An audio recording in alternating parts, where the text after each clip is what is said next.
काय कशी वाटली गाणी? हा म्हणजे म्हणजे समिधा समिधाने हे सगळं केलं होतं. समिधा हे तू कसं मॅनेज केलंस? अरे कसली ग्रेट आहेस यार तू. Thank you so much Samidha. Thanks a lot. Thank you. Samidha, पण तू हे सगळं केलंस कसं?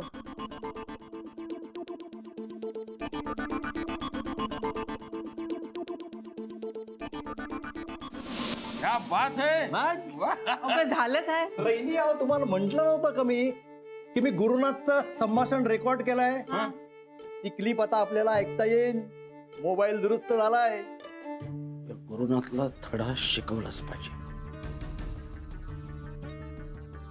त्याचं बिंग फोडलंच पाहिजे.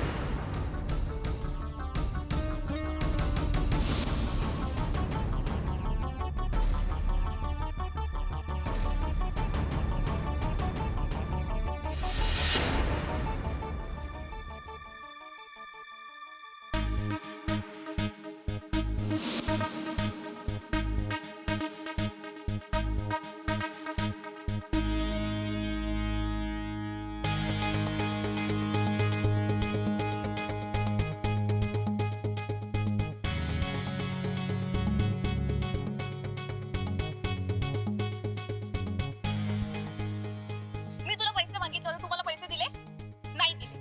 आणि त्या राधिकाने स्कूटर घेतली, सो तिने कुठून पैसे अरेंज केले असणार आहे? तू दिले असणार पैसे.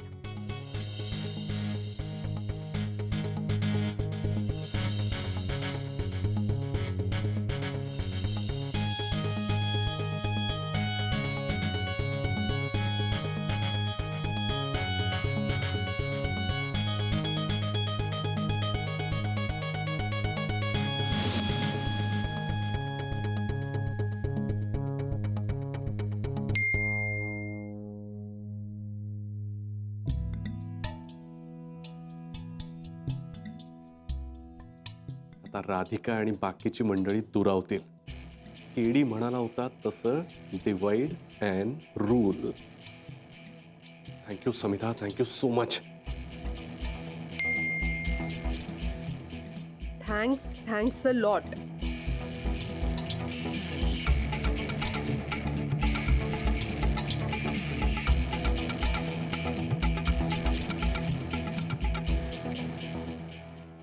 गुरुनाथ खूप खुश झालेले दिसत आहेत.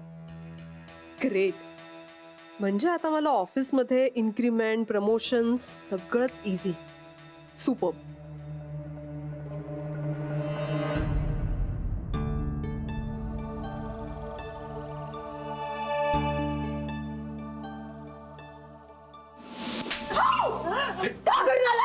मिस्टर दामले, मला आता कुणाचं काही ऐकायचं नाही आणि काही बोलायचंही नाही.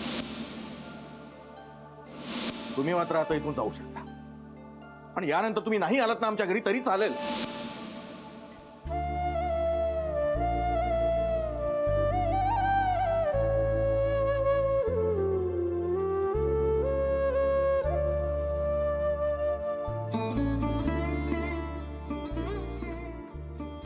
हे घ्या, निदान औषध तरी घ्या.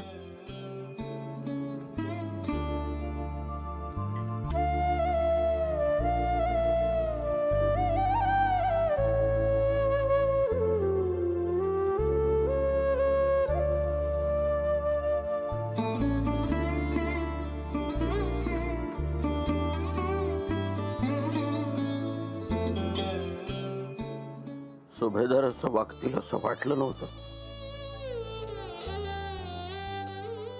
मुलाच्या प्रेमापोटी वागले असतील.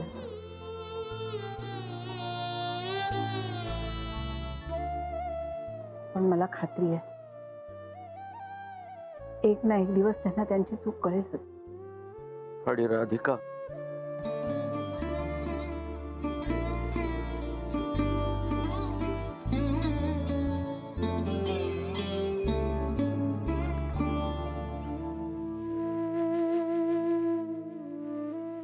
कालपर्यंत महाजनी गुरुबद्दल बोलत होते.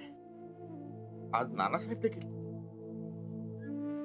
जे काही घडलं ते योग्य नाही. छ्या.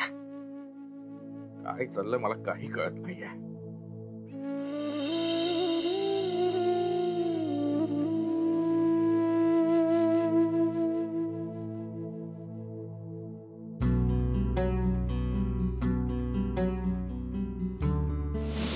तुम्हाला माहिती आहे भाऊसाहेब, राधिका मला माझ्या मुलीसारखी आहे. हे घर जर तिचं सासर असेल तर समोरचं घर तिचं माहेर आहे.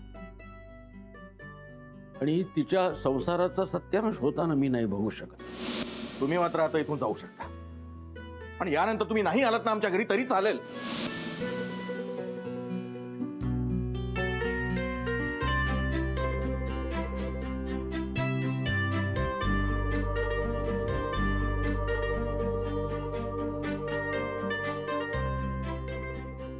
काय चाललंय हे?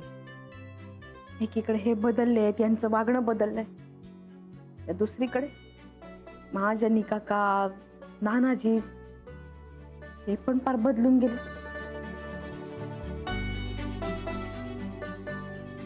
माझा यांच्यावरती विश्वास आहे, पण नाना नानींशिवाय तरी मी कशी राहू?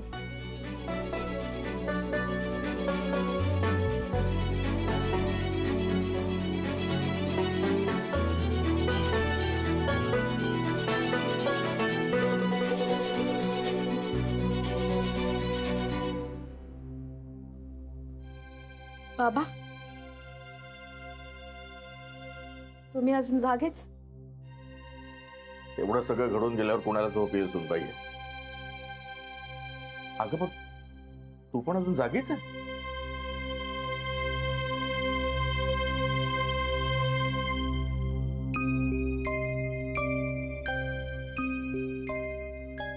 मला तरी कुठे झोप येऊन राहिली बाबा. सगळेच आपले. आतापर्यंत महाजनी काका बोलत होते, आता तर नानाजी पण. सुनबाई, तुझ्या मनात काय चाललंय सगळं कळतं मला. आज माझ्याकडून नानासाहेबांचा अपमान झालाय ह्याचं वाईट मलाही वाटतं. पण त्यांनी गुरुनाथवर हात उगारला आणि नाही सहन करू शकत. हा ना बाबा, आज मी यांच्या बाजूने काहीच बोलू शकले नाही. जन्मोजन्मी कुठल्याही प्रसंगात एकमेकांची साथ देण्याचं वचन दिलं होतं आम्ही एकमेकांना. आज यांनी माझ्या डोक्यावरती हात ठेवून शपथ घेतली, म्हणजे खरं बोलत असतील ना? अग हे खोटे आहेत असं नानाजी इतक्या खात्रीपूर्वक काहून सांगून राहिले? नाही बाबा, मला तर काहीच कळून नाही राहिलं. मला तर वाटून राहिलं का कोणीतरी चुकतं. एक तर हे तरी, नाहीतर नानाजी तरी, नाहीतर ही सगळी परिस्थिती समजून घ्यायला आपण तर. सुनबाई, गुरुनाथ जर चुकत असेल तर त्याला रस्त्यावर आणायला मी समर्थ आहे. पण कोणी तिसऱ्या माणसानं, परक्या माणसानं माझ्या मुलावर माझ्या समोर हात उगारावा, मी गप्प बसा? मी खरं सांगू का सुनबाई, मी गुरुनाथवर हात उगारण्याचा अधिकार कुणाला दिलेला नाही. बरोबर बोलते ते. आणि तुम्ही तुम्ही आराम करा बरं. काय तर आराम ग बाई, इथं जीवात जीव नाही मा. तुझ्या आणि गुरुच्या विचारांनी डोकं नुसतं भणभण भणभण करत आहे. शेजारी शेजारी म्हणे, ए शेजारी शेजारी शेजारी म्हणते, गोड गोड बोलते आणि मग अंगावर चिखल फेक करते. हे कायचे शेजारी? हे असले शेजारी असण्यापेक्षा ना ते नसलेलेच बरे का हो?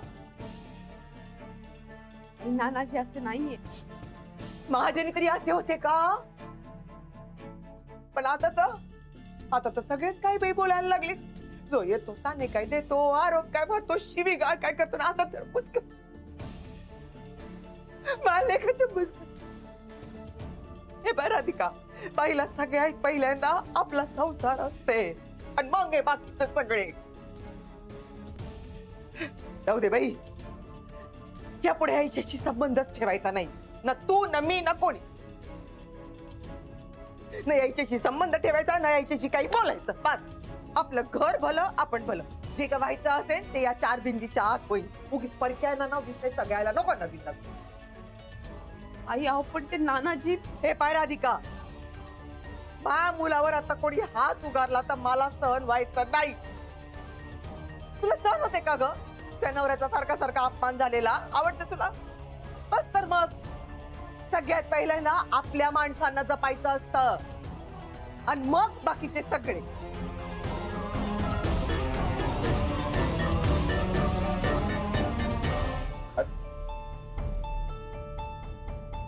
बाबा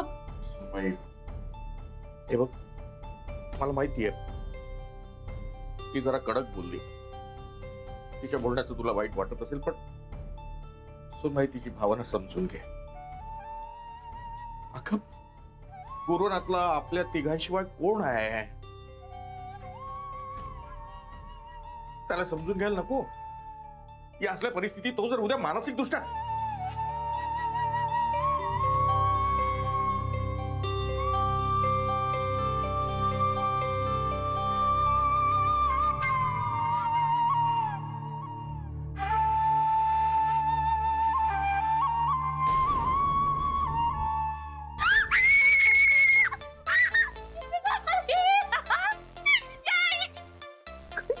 काय काय भांडलेत सगळेजण एकमेकांशी. फुल ऑन ड्रामा या. आणि कॅन नॉट बिलीव्ह हिटलर एवढे रिॲक्ट झाले. हिटलर कॅरीचे बाबा ग. I love you so much. एक मिनिट शना ऐक. हे बघ, तुला आता कळतंय का तुला कसं वागावं लागणार आहे ते?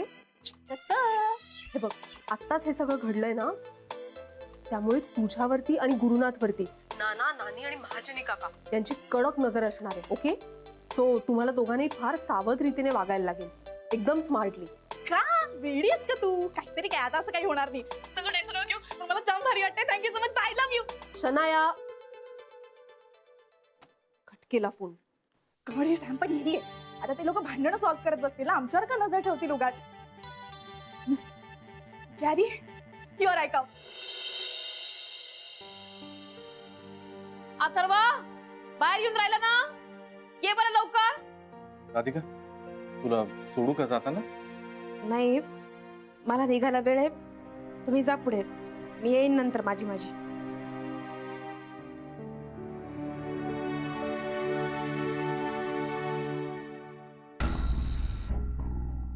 चला किडी, तुझा डिवाइड अँड रूलचा फॉर्म्युला वर्क झाला. आता काही काळ गुरुनाथ तुझ्या आयुष्यात शांतता नक्की मिळेल. चला आई, मी येतो.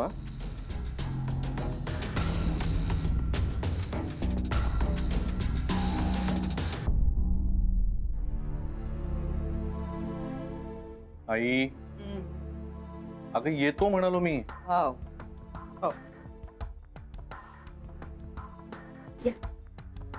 अरे काय झालंय तुम्हाला? असे सुटके चेहरे करून का बसलात तुम्ही? हे बघा, जे घडायचं ते घडून गेलं आणि कधी ना कधी घडणारच होतं. मला ऑफिसला जाताना तुमचे हसरे चेहरे बघायची सवय, तर ते तसंच असू द्या. असे चेहरे बघून कसं वाटेल मला? राधिका, काळजी घे तुझी आणि आईची पण. आणि छान हसऱ्या चेहऱ्यांनी दिवस घालवा. ओके, येतो आम्ही. सायंकाळी लवकर ये बरं. तू नाही दिसला ना तर अथर्वची चिडचिड होते.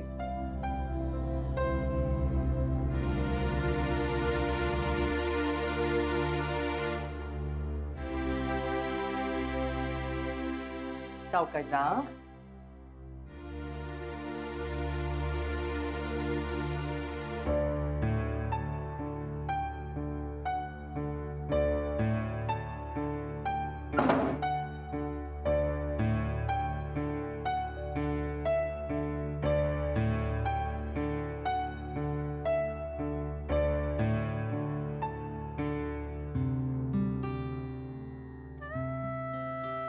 काय ग,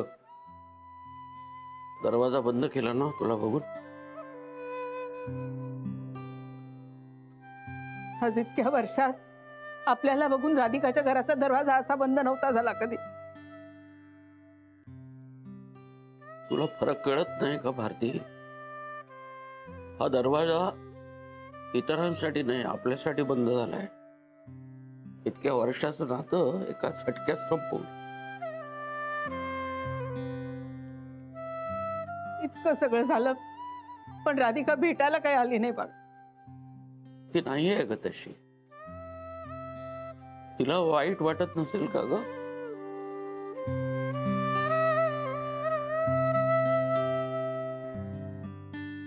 आई चहा घ्या बर.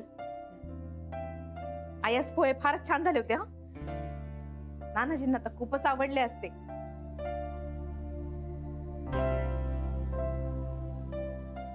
बस बरी बस. ते बस ना.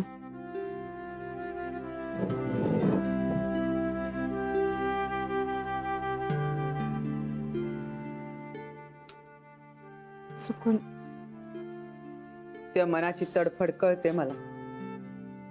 पण बेटा ते झालं ते होऊन गेलं ना. काऊन बरं त्या पाठी लागायचं सांग बरं. नाही तसं नाही आई, पण सगळ्यांनाच त्रास होऊन राहिला ना. सगळ्यात जास्त त्रास तुला होऊन राहिला पाहते ना मी. पण राधिका मला का वाटते बाईला तिच्या संसारामध्ये काही गोष्टी जपाव्या लागते. आतापर्यंत तू सगळी नाती जपत आलीस, जपलीस का नाही? पण यावेळी तुझ्या नवऱ्याच्या कठीण प्रसंगात तुला त्याला जास्त जपायचंय.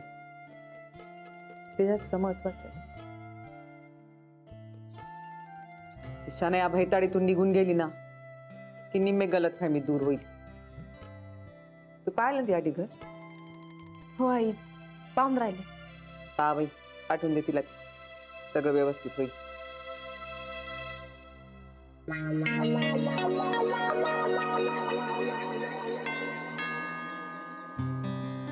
कोणाला काय बरं?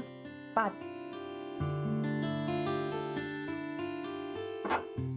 हाय.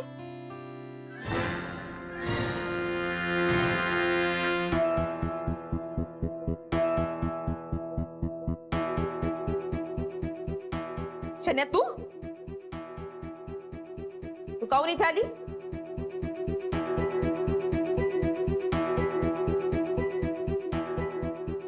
तू इथं का करून आली बाई? काहून आली तर? काय काम आहे तुझं? अगं मला तुझी हेल्प हवी होती. माझी? मला जरा शॉपिंग मध्ये हेल्प हवी आहे तुझी. शन्या बरी आहेस ना तू? डोकं ठिकाणावर आहे ना तुझं? मी काय तुला हेल्प करणार? हा बाई राधिका, तू काहून बरे पिसाटवाड्यासोबत बोलत आहे? ही तर भैताळासारखी काही बडबडून राहिली. काही मदत गिदत करायची नाही बरी हिला. शॉपिंग ही करल, बिल भरायला लाल. तुल चल आज चल चल. नाही आंटी एक मिनिट ना. आंटी आंटी तुला मराठी नाही येत का? ओके ओके ओके काकू, कूल डाऊन, चिल काकू. अगं मला क्लोथ शॉपिंग साठी तुझी हेल्प नकोय. मला ग्रोसरी शॉपिंग साठी हेल्प हवी आहे तुझी. आणि ते सगळं नंतर करायचंय. सध्या ना मला जरा शुगर हवी आहे, तसं मला कॉफी करायची आहे घरी जाऊन. आणि तू तर सगळ्यांनाच हेल्प करतेस ना, सगळ्या नेबर्स ना, सो मला पण हेल्प कर ना प्लीज. शुगर दे ना. ताई करा तिची हेल्प. हा समजू दे की तिला शेजार धर्म काय असतो, परोपकार काय असतं ते. हा नाही मला यातलं काहीच नकोय, मला फक्त शुगर हवी आहे. हा हा द्या तिला. देते ना. मग या.